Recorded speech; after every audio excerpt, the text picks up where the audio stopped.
Hey guys, Alexander here. So the first part of Scorpio is from October 23rd until November 1st, and it hosts Halloween. How appropriate, being that Scorpio is intense, spooky, scary, and the archetype of death. Halloween is the day when the portals open and the dead can roam about. I love Halloween, but it really does have an energy to it which can only be in Scorpio. I think a fun way to celebrate is to dress up as things you have a connection with. It could be something you had been in a past life.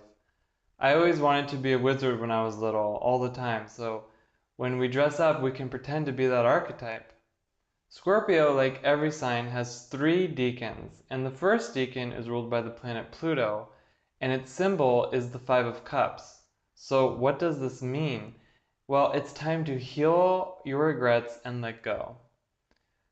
When I experience regret myself, I tend to want to look upon the past, but only for 5 minutes because I like to move forward when and learn from the lessons.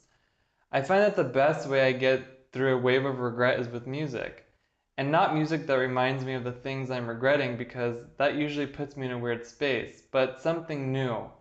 I included in the description these songs which I listen to and think are good for overcoming Scorpio regrets. They should help you too.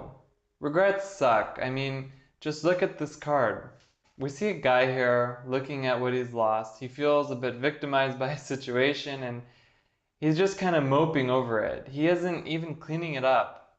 The spilling is like a death, and that sometimes that what we've lost, it cannot be recovered. Now, loss and death is a part of life, and this is what makes Scorpio such an uncomfortable archetype for so many people because it is the archetype of death. But we need death in order to make room for the new, and really being honest with our pain and allowing it to run out is much healthier than pretending it doesn't even exist and suppressing it. We can learn from everything.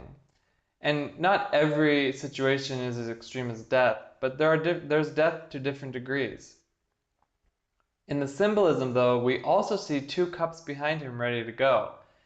It's good news, but he isn't looking at it. Also, on the side of the card is a bridge over a river. This tells us the ability we have to move forward with these two cups, or what we have. However, this caped guy he doesn't want to. He just keeps looking down at what he's lost. This is absolutely a degraded Scorpio quality, to obsess and wallow over what we have lost. And yeah, losing things suck, but it's the easy and lazy thing to do. What's really difficult is to see what we have left, see what's left, and move on. It's the only way to go forward and evolve. Now, there can be many reasons we don't want to move forward, especially if we are looking at destruction all the time or what we have lost. Well, during this time period, don't look at the destruction. Find the things which are intact, and the things you still have. Anything that you have salvaged, work with that. We didn't get anywhere by looking at what we don't have. This decan is the first segment of the month of Scorpio, and it is in a way the foundation of the rest of the month.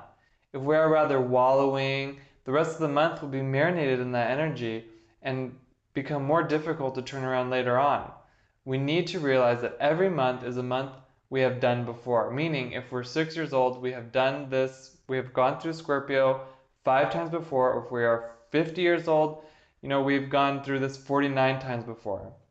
And we have to keep repeating the same themes every month, every few days, or every decan until we have learned the lessons that we need to learn.